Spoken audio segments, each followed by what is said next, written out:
Everyone, welcome back to the archive. I am Jason, the Archivist Adrift, and today I have a pretty special unboxing. I am a really big fan of Frank Thorne, and if you know anything about Frank Thorne, he was an artist who worked for a number of comic book companies, including Marvel, and he's mostly associated with Red Sonja, I would say. I think he's also some of his own work, like Gita. He would often show up at conventions dressed up as like a wizard, and he would judge other contestants who would cosplay as Red Sonja. He was good friends with Wendy Pini of ElfQuest fame, because she often would cosplay, I think, as Red Sonja or other characters. And so he had worked on Red Sonja a few times. A character named Red Sonja, spelled with a Y, was created by Robert Howard. His Red Sonja was like a 16th century pirate of some sort. I haven't read the story. Robert Howard, of course, was the creator of Conan from the 30s, who created Conan for the pulps. Barry Windsor Smith and Roy Thomas recreated Red Sonja, spelled with a J, in I think about 1973 for Conan 23, I believe. However, she kind of got spun out into her own series with Marvel Features Volume 2. And by the second issue of that, Frank Thorne had started drawing her. And pretty much in this bikini style that you see that she's kind of famous for now. I don't think he created that bikini style. I think that originated, maybe not necessarily with Barry Windsor Smith, but soon after. And then in 1977, she got her own book, which is this. This book's not particularly hard to buy. It's it's fairly cheap. It's not super expensive. Which I don't really get because Red Sonja and her.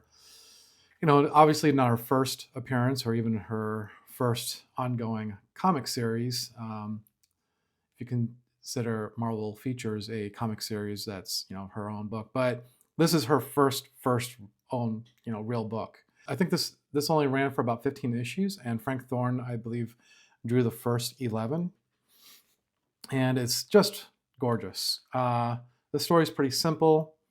It's about this wizard king who wants the power of this unicorn, and so it takes its horn, and then Red Sonja saves it. And I really like this page a lot. Really like this one. And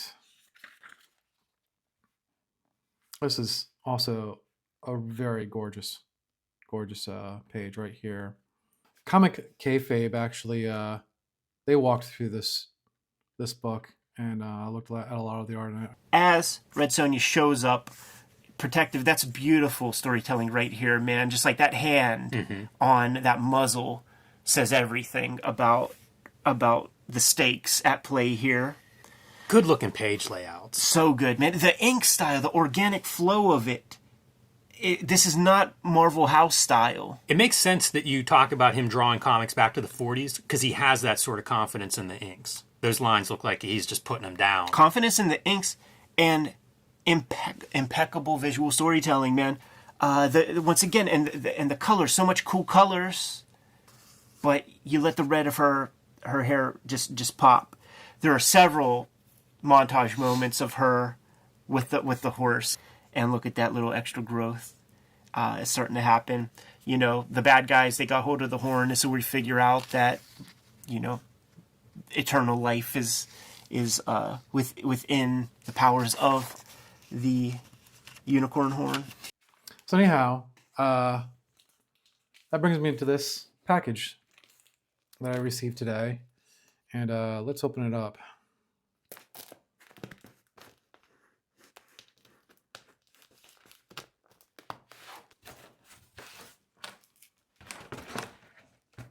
Okay.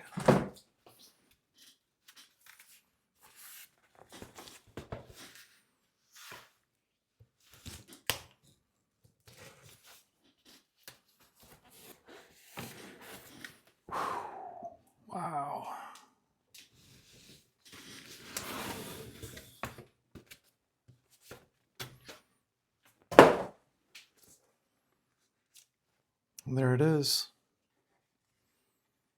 Yeah, I bought the original art.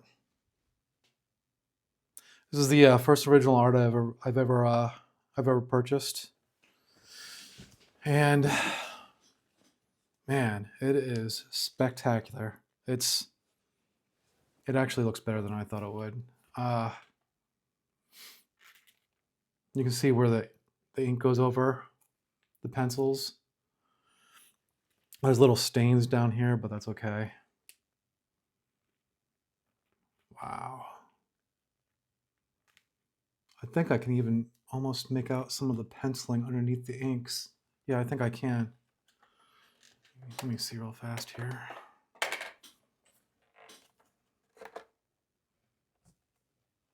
Yep. Yeah, so 101, the original. Uh, I didn't never thought I could ever uh, own something like this. Something that's been read and seen by thousands and thousands and thousands of people. A book and an image that is sitting in some of my viewers' collection right now. And wow. So yeah, this is chilling. This is really one of the coolest things I've ever, I mean, not only ever seen, but that is now, mine. I almost don't want to touch this because yeah, I'm not gonna mess with it. I am absolutely thrilled with this. And I just want to share it with my audience. One of my cool new pickups. I'm very, very blessed. I'm very honored to be able to have this piece. And man, yeah. I got some other stuff recently as well. I'd like to show real fast. So as I mentioned last video, I got this great Conan the Barbarian one for my brother, which I'll be doing some work to. But I also picked up Avenger #1, the Avenger #1. It predates the Flash in Showcase #4. Showcase #4 came out in October 1956. This has the Comics Code of Authority, and it's a superhero that was created by Bob Powell in March of 1955. And Mike at Night Tiger Comics, he argued that that another superhero named Captain Flash, also with the Comics Code on the book, came out around the same time period. I think he came out also in February 1955. So I don't know if you want to call these proto Silver Age, but seeing as we got the Comics Code, we got the hero, he's even in a Silver Age costume.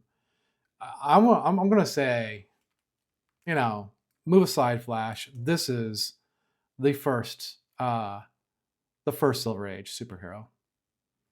I'm putting it out there right now. So, anyone want to challenge me? Step up, make a video. Tell me why you don't think that's true. All right. Anyhow, I also picked up this Hit Comics #12. Great looking book. I got both of these fairly cheap at a My Comics Shop auction, and yeah, I think I paid. Let's see. For this, the Avenger, picked this up for $89. So really, I mean, and there's not much damage to it at all. I mean, it looks great. I guess there's a bit of a spine split, but I see it. It's not that. It's tiny. I can fix that. This Hit Comics, by quality, of course. #12, early hit. Not all the Hit Comics are all that great, but this is one of the mini Hercules that was floating around in the Golden Age before the Silver Age picked up the same character a few times for both Marvel, DC, and Charlton Comics. Also picked up this really cool fight comics with these hooded bad guys. I think that's pretty neat. Colors are a little faded, but Fiction House's colors were actually printed with dull colors sometimes. Spine is not in great shape, so we'll have to take care of that. And then the other big book I got was this Amazing Man Comics, number 11. Another book I wasn't ever expecting to pick up. It's my first Centaur book. It's a 2.0 restored. Again, I got this for a relatively decent price. These things usually go for much, much higher than what I paid. And I'm assuming I got it for such a deal because of the restored condition. But the restoration includes a small amount of color touch. And I actually looked for that. The only color touch I see is a little tiny bit right here. It's like a V shape right here. Very easy to pull out, if that's all there is to it. Yeah, there's no other color touch on it. By the way, this book came out in 1940. 1940. Early superhero book, you know. Cover art by Bill Everett, the great Bill Everett. Amazing. Yeah, so a little bit of color touch. Tear seals to cover with glue, which is going to kind of suck to get off, but I have chemicals to remove that. The back cover is married, which isn't a problem for me because I can bump this into a conservative grade even with a married cover. Bottom edge of 2 center wraps have been trimmed, which again, not a problem for me because I can leaf cast.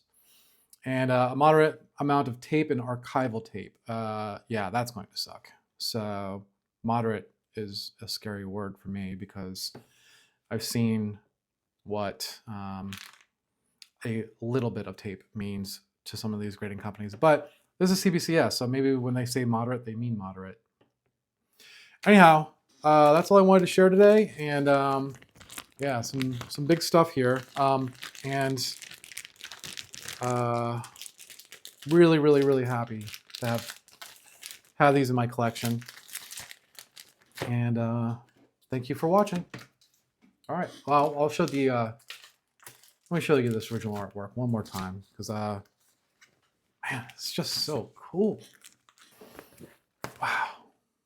Wow.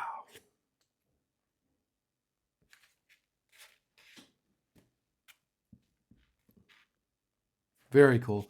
I'm going to be talking to Phil at Phantom Restoration about how best to frame and present this work.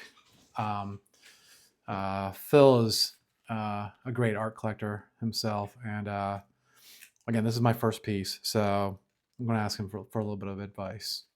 All right, and just as a final afterword, in order to get into the giveaway, make sure that you've liked and subscribed and put a comment in the comments below in this video and the last 2 videos I uploaded. If you've got comments in this video and the 2 before this, you're in the running. In my next video after this one, I'll go ahead and pick the winner. And yeah, so good luck to everyone out there, and hope you enjoy the books. All right, see you later. Bye.